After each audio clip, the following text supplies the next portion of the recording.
Hello everyone, I welcome you all to my channel. I am Anuradha Halder. I have started a lecture series on English grammar. In the last two videos, we have discussed all about nouns and today we will start with pronouns.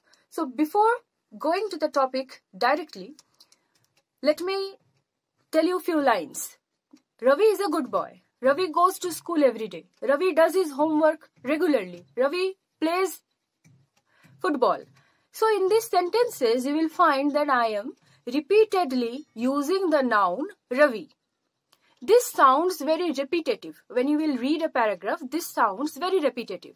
So to avoid this, we use pronouns. What are they? They are used in place of nouns. So the word pronoun, it originates from the Latin prefix pro, which means for. So the word pro, it means for. So, pronouns are words which are used in place of nouns. Okay, they are used for the nouns. So, we can divide pronouns broadly into two groups. Definite group pronouns and indefinite group pronouns. Now, definite group pronouns, you can divide them also into four parts. Personal group pronouns, demonstrative pronouns, relative pronoun and interrogative pronoun. Okay, so definite group pronouns only we are dividing it into four parts. Personal group pronouns, demonstrative pronouns, relative pronouns and interrogative pronoun. Now, this personal group also, it can be further divided into four parts.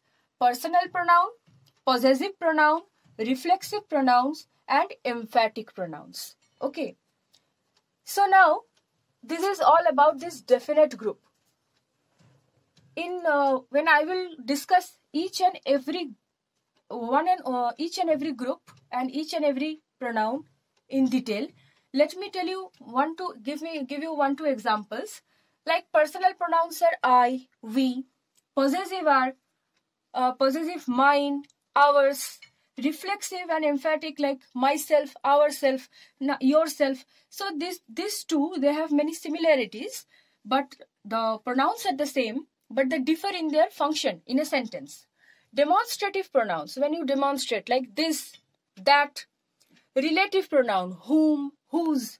Interrogative pronoun, who. Okay, so which. So this is all about definite group pronoun.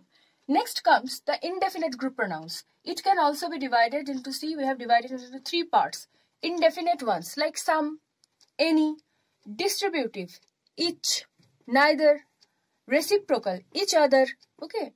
So now you can take a screenshot because this chart I will not repeat again and I will discuss one by one each of the pronouns I will discuss.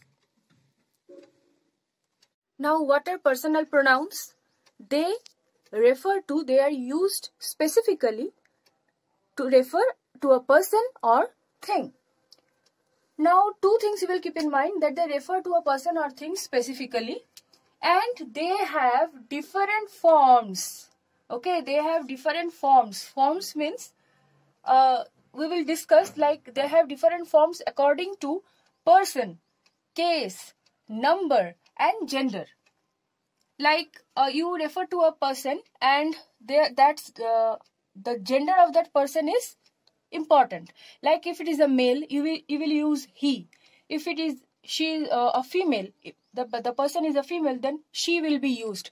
So the personal pronoun, its form is changing according to gender. So personal pronouns, they refer to a person or thing specifically and their forms change according to the person, case, number and gender. So these things we have case, number and gender we have discussed.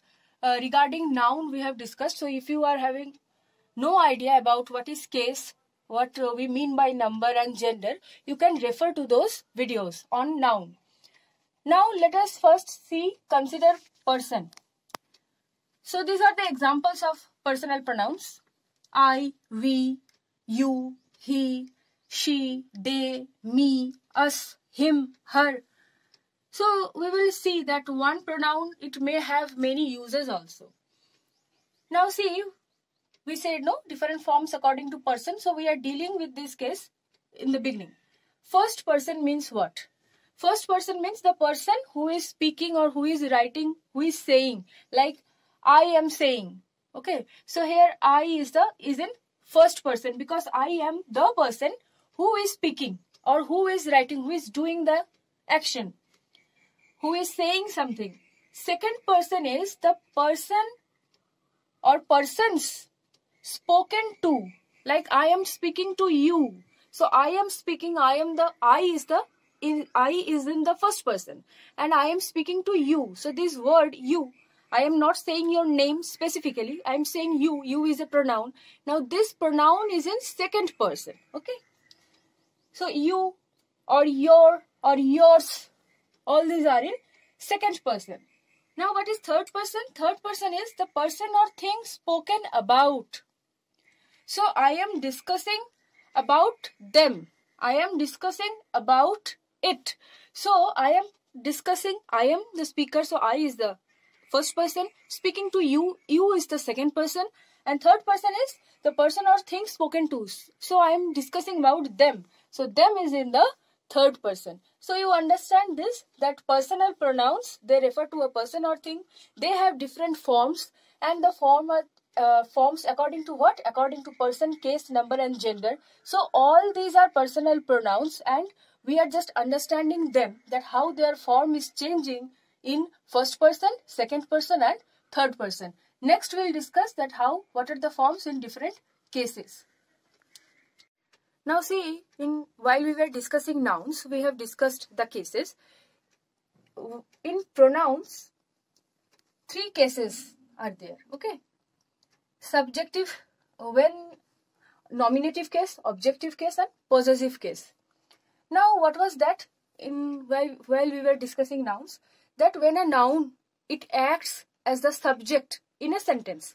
Noun is the subject in a sentence. So according to the function of that noun, if it is a subject, then it is said that that noun is in nominative case. So when you will replace that type of noun, which are the subject in that sentence, then that pronoun will also be in nominative case. Because here, if I say, I am playing football, okay, or if you change the sentence, like, Ravi plays football, okay, let me make it easier. Ravi plays football. So see, here Ravi is the subject. When it is a noun, it is in nominative case. Now you want to replace it. So you will say, he plays football. Now this he, it is also in nominative case because it is the subject in this sentence. So similarly, when noun is the subject in a sentence, that noun, it functions as the subject in a sentence, that is said to be in nominative case. Similarly, when a pronoun is used which acts as the subject in a sentence, that is also in nominative case. Same thing for the object.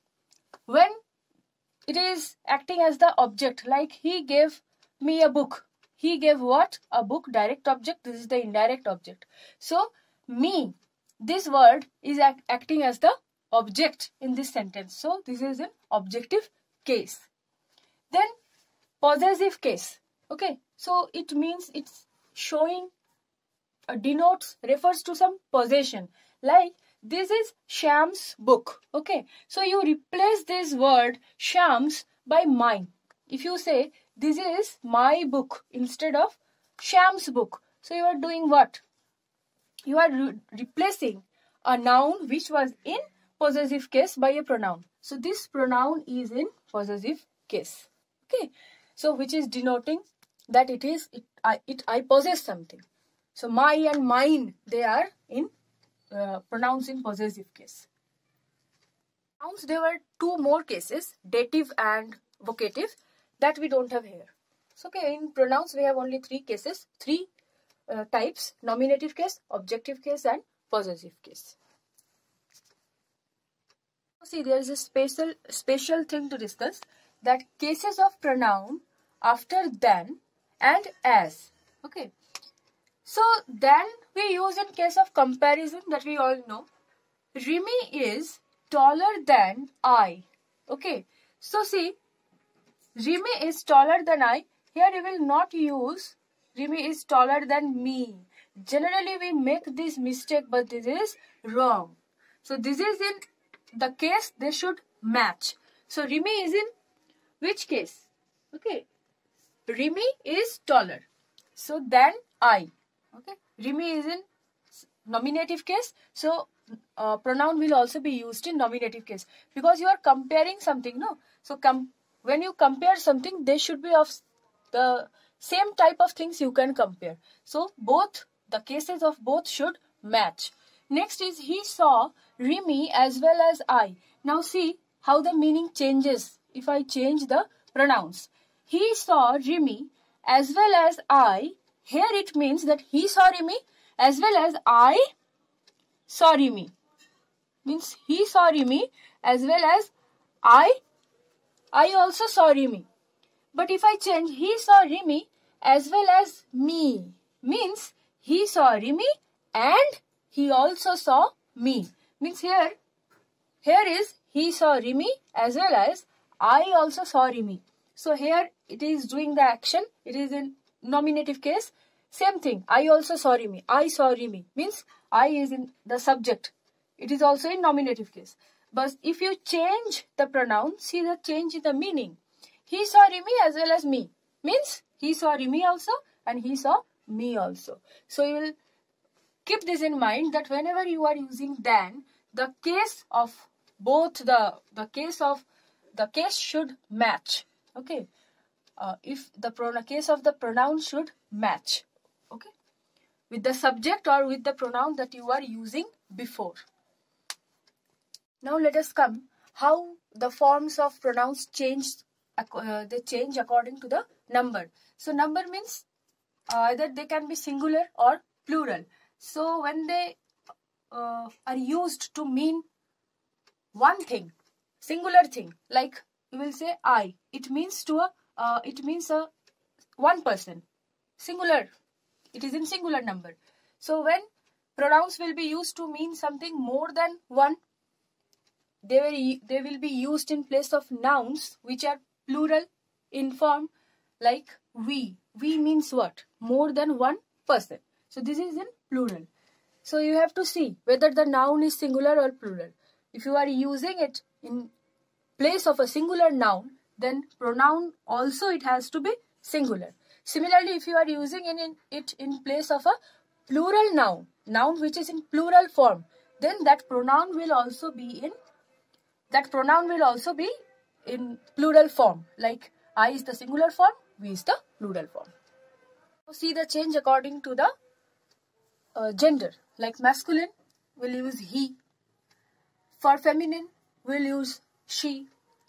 To mean both common gender, we'll use you. And for neuter gender, inanimate things, we'll use it. Now suppose there is a case where pronouns of three persons are there. Like first person is also there, I. Second person is also there, you. Third person is also there, a name, Srijan. So what will be the sequence of pronouns? So remember that in these cases, when there will be pronouns of three persons, first you will use the second person, the person with whom you are speaking. Okay, so you, I am speaking to you, so you will be given most important, supreme importance will be given to the second person, you. Then to the third, Srijan, and then it will come to you. First person will come at last, like you, second person, then Srijan, third person, and then you, first. You, Srijan, and I can do the job.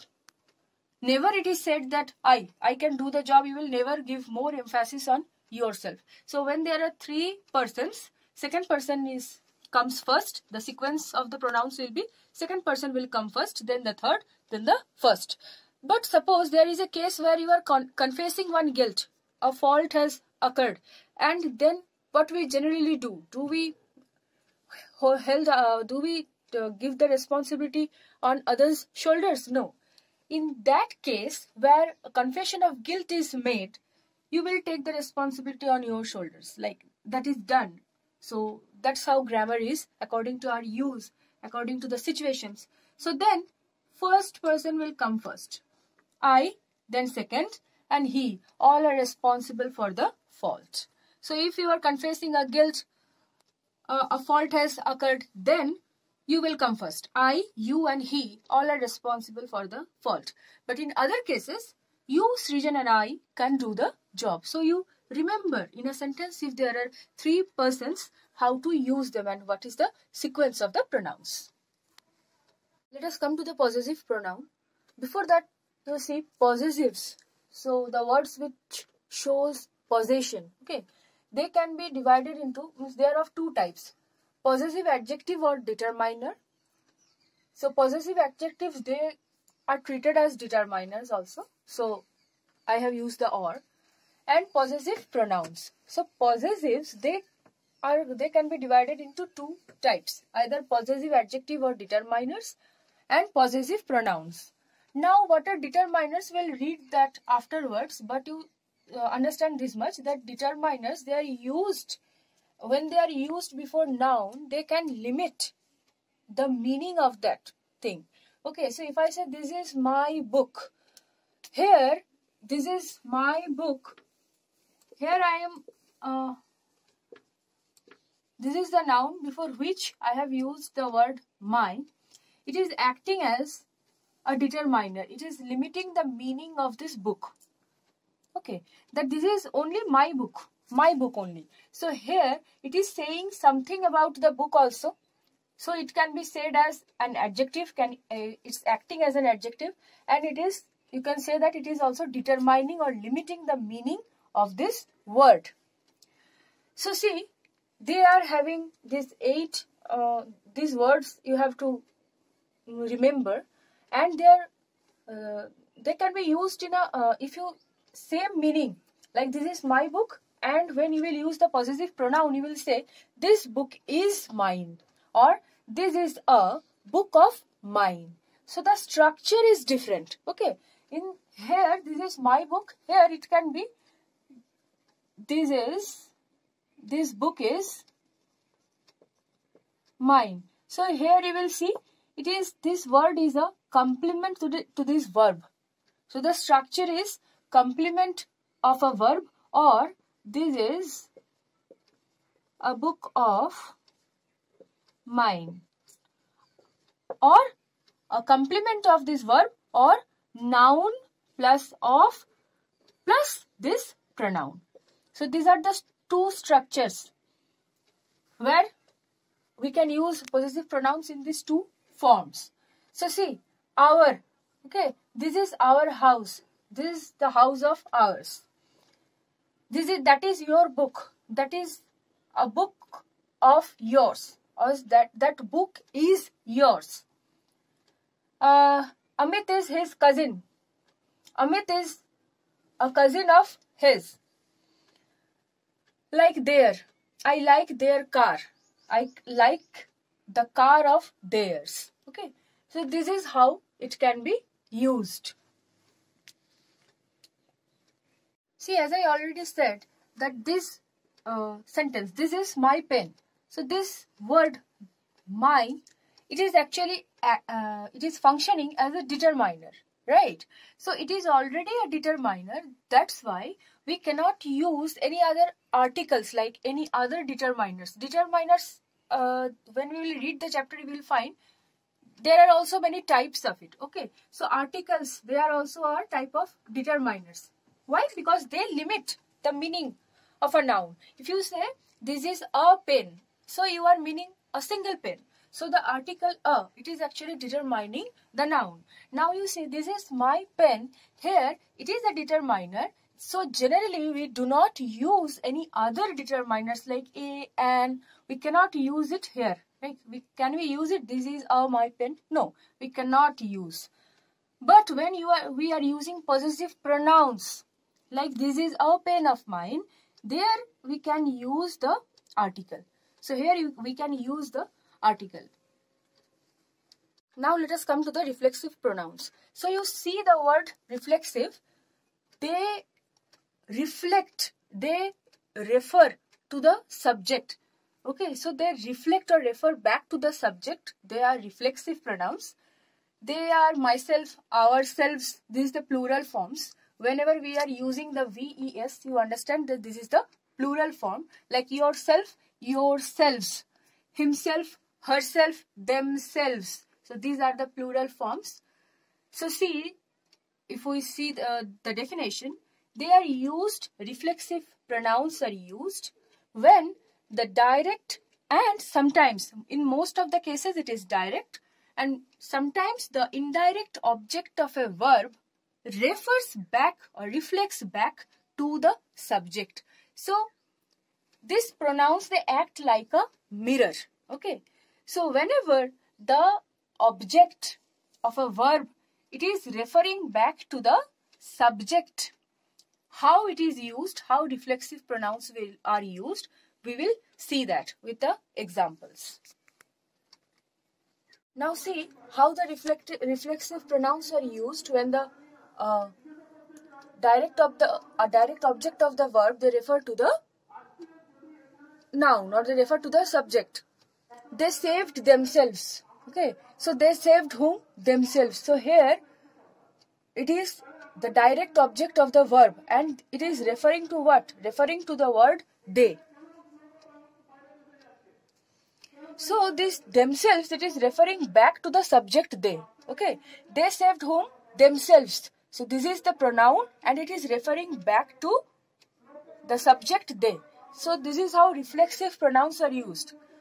As indirect object of the verb, see, we have to find ourselves a new home. So we have to find what? A new home. A new home is the direct object and ourselves is indirect object. We have to find what? A new home, which is answered directly. So it is the direct object and this is the indirect object. So here also ourselves, it is referring back to the subject we. Okay. Next, this is one instance where it is used. Third is prepositional complement. See, he is worried about himself. So, about is the preposition and himself is the complement to this preposition. So, here also himself is referring back to the subject he and it is a reflexive pronoun. Next, in imperative constructions with certain verbs. So what are imperative constructions? Imperative sentences, you know, which gives like order. So see, behave yourselves. Okay. So here, this word, this is a reflexive pronoun and it is used with a verb that is behave in making a sentence that is imperative in nature. Now see, there are also few cases where in place of personal pronouns, reflexive pronouns can be used. Like this, as for me or myself, both are correct. Okay. As for myself or as for me, I don't have any objection. Means except for me. For me. Everybody was present except. So in cases where for me, this structure comes. Or everybody was present except me. That is also correct. Except myself. Both are correct. For someone like him or himself, it is quite easy. Like for some, this is a task which is for quite easy for someone like him or someone like himself. So these are few cases where personal pronouns and reflexive pronouns both can be used. Now see, there are some verbs which are not used with reflexive pronouns. Okay, like shave. So we don't say that do you shave yourself in the morning? We directly say, do you shave in the morning? Okay. Like dress yourself properly, that we don't use. Dress properly. So there are some verbs which are not used with reflexive pronouns. You remember them like shave, dress, wash, change, okay, bath. Next is, this is an example where when the reflexive pronoun, it is preceded by. Okay. So it is preceded by, it means the task is done all alone. Okay, so I like to pass time by myself. Means without any company or by myself means alone. Okay, So whenever a by is used, it means alone or without any company. So everything we have discussed, the cases, the few more examples, few more information also I have said what to use, about like which verbs are not used. Okay, rare cases also I have explained. Next we will move on to emphatic pronouns. Now see in form. Okay, reflexive pronoun and emphatic pronouns both are formed by adding self, the word like myself. We are adding self to the word my, right? So both are formed in form. Emphatic and reflexive both are formed by adding the word self or selves. Okay, to with personal pronouns. Self and selves with personal pronouns. But there is a set of differences. Like reflexive pronouns we have read, they are placed after verb or preposition. Like he did it himself. So he did it himself. Or she killed herself. So this is the verb herself is used. Okay. Next. Okay. And okay, this is actually the example of emphatic pronoun. It is the reflexive, it is emphatic. See, he did it himself. So emphatic pronouns are placed after nouns or pronouns. Okay, so after it has been placed. Then we enjoyed ourselves. Okay, enjoyed is the verb, ourselves is used. She did it herself. Here after pronouns it is used. Or you can say the manager himself did it. Then the manager will be the noun. It is placed after the noun. If I write the manager himself did it. So here the manager will be the noun and himself will be the emphatic pronoun. Then without the reflexive pronouns, sentence becomes meaningless. Like she killed, if we omit this one, herself, it will be incomplete. It will be meaningless. She killed whom? Okay. But if you see this sentence, she bought a dress herself. Now if you omit this emphatic pronoun, she bought a dress, that is also correct. Here the meaning will be there. Sentence can stand without with the presence of the emphatic pronoun. But if you remove the reflexive pronoun, sentence will be meaningless. Like this one, he did it. If I remove this himself, then also the meaning will be there, because it is an example of an it is an emphatic pronoun. Next you see the reflexive pronoun that cannot change its position. Like if I say she killed herself, here herself she killed it, you cannot change the position of this word. But she bought a dress herself. She herself bought a dress. So if I move it here, then also it will be correct. She herself bought a dress. Or you see, he himself did it. So in both the cases, you can change the position of the emphatic pronoun. But in reflexive pronoun, it cannot be done. So mainly there are three differences. One is reflexive pronouns are placed after verb or preposition, and emphatic pronouns are placed after noun or pronoun. You cannot change the position of reflexive pronoun, but you can do so. And without the reflexive pronoun, there will be no meaning in the sentence. But even if you omit the emphatic pronoun, meaning will be there in the sentence. So these are the basic differences. And here how emphatic pronouns, though they are similar in form, they are also added, formed by adding self or selves to the personal pronouns, yet they are quite different to the reflexive pronouns in function.